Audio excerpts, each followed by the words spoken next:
Assalamu alaikum students of class 7. Welcome back to the online classes. How are you?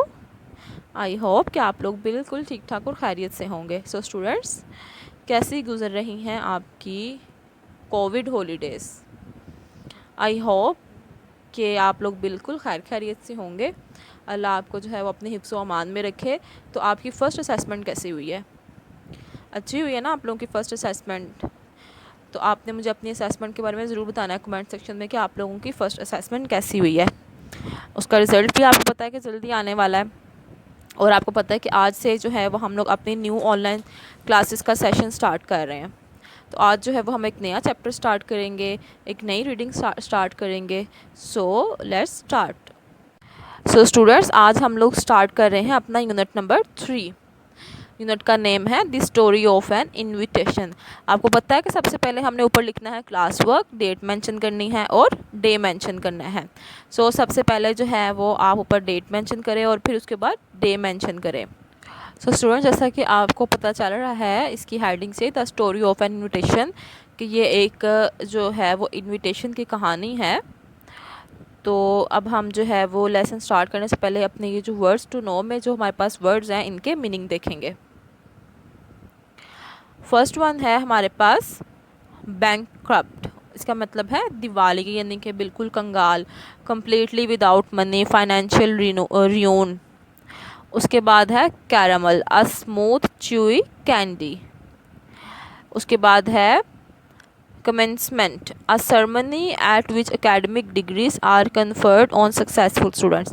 तकसीम असनाद की तकरीब, यानी कि ऐसी तकरीब जिसमें कि बच्चों में किसी किस्म की सनतें तकसीम की जाती हैं. उसके बाद है कंडेम. इसका मतलब है मजम्मत करना, to express strong disapproval of. Next one है कॉर्डियल. इसका मतलब है खुश इखलाकी, warm, sincere and friendly. Next word है हमारे पास डार्थमाउथ. ये जो है वो एक सिटी है और यानी कि जो है ये कनाडा का एक शहर है. नेक्स्ट वर्ड है डिप्लोमेटिकली, टेक्टफुली, सेंसिटिवली. नेक्स्ट है हमारे पास दीवान.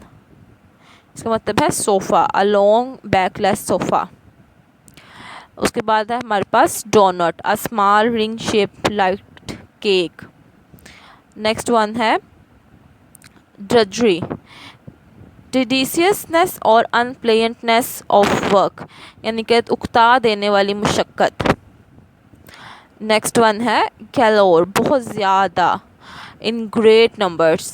नेक्स्ट वर्ड है ग्रेव, संजीदा, dignified and sombre in conduct of और character.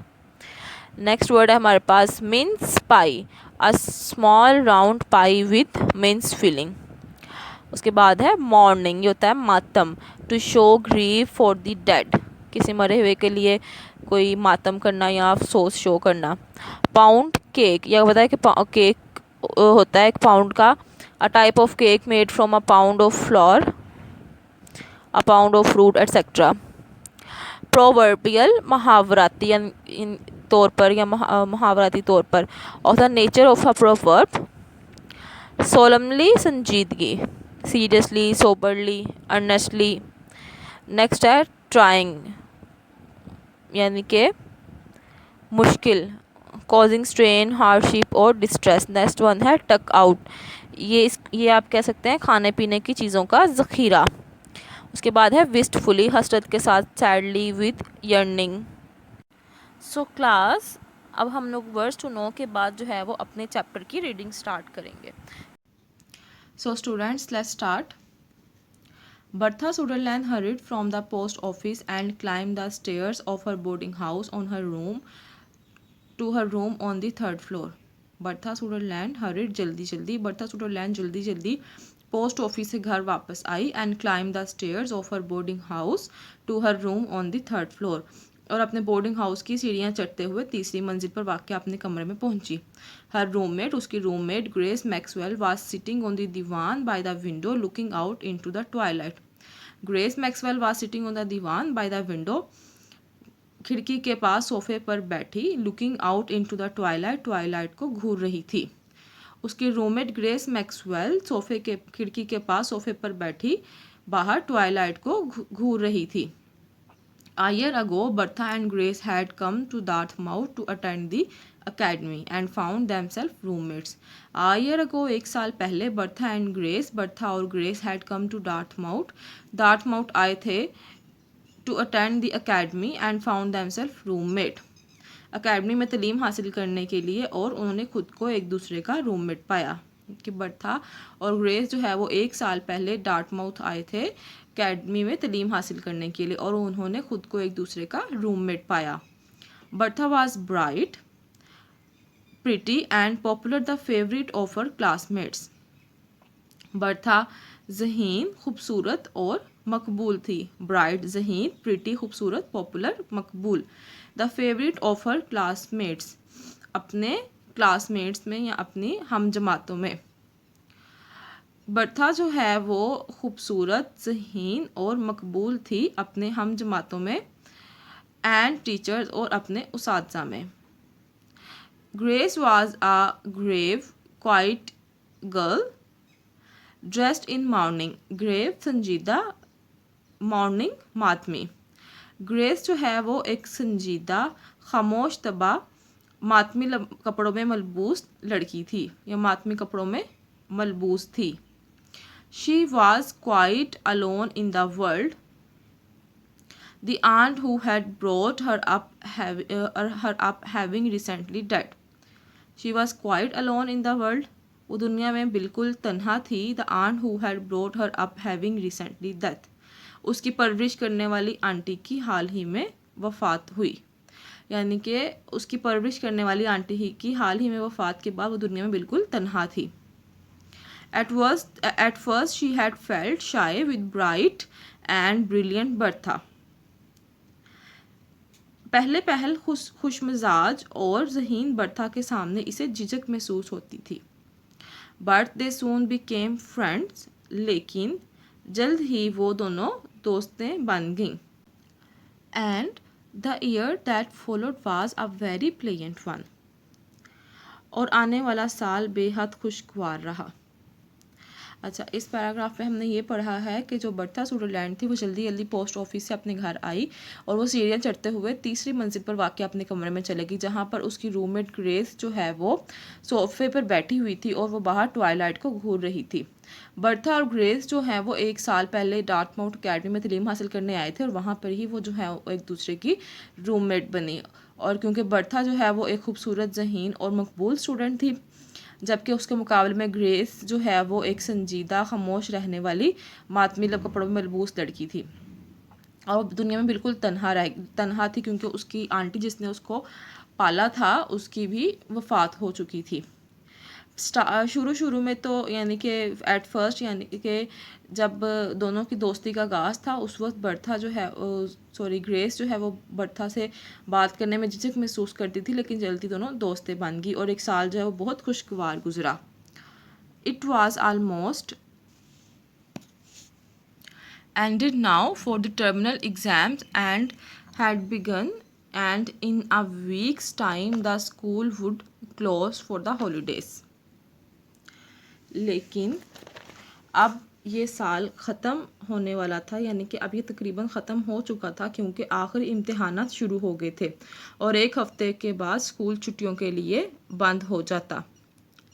Have some chocolates Grace said Bertha gaily. चंद चॉकलेट खाओ ग्रेस, बर्था ने खुशी भरे अंदाज में कहा. I got such good news in my letter tonight. आज रात मुझे अपने ख़त में एक ऐसी खुशखबरी मिली that I felt I must celebrate it fittingly. मुझे लगा कि मुनासिब अंदाज में इसका जश्न मनाना चाहिए. बर्था जो है वो ग्रेस से कह रही है कि कुछ चॉकलेट्स खाओ, मुझे आज रात को ख़त में एक ऐसी खुशखबरी मिली है कि मुझे लगा उसका जश्न मनाना चाहिए. So I went into Carter's and invested all my spare cash in caramels. इसलिए मैं कार्टर के स्टोर पर गई और अपनी सारी रकम कैरामल में लगा दी. It's really fortunate the term is almost out, for I am nearly bankrupt. बड़ी खुशकिस्मती की बात है कि साल ख़त्म हो गया है क्योंकि मैं तकरीबन दिवालिया हो चुकी हूँ। दिवालिया होने का मतलब बिल्कुल कि उसके पास पैसे ख़त्म हो चुके हैं।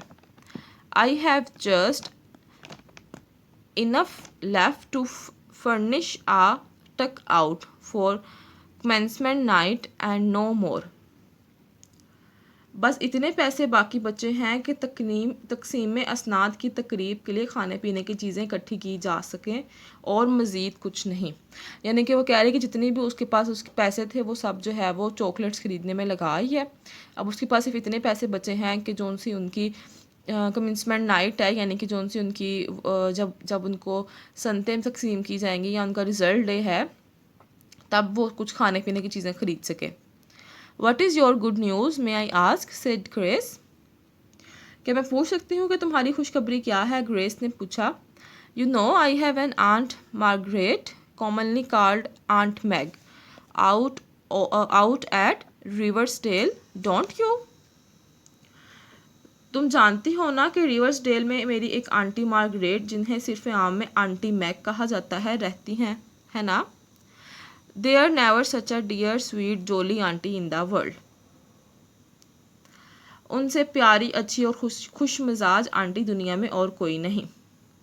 आई had a letter from her to night.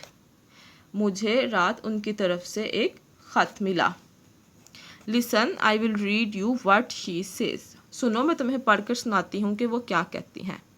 So student, इसके साथ जो है वो हमारा आज का लेसन कंप्लीट होता है। लेटर में जो है वो क्या लिखा है ये हम कल पढ़ेंगे।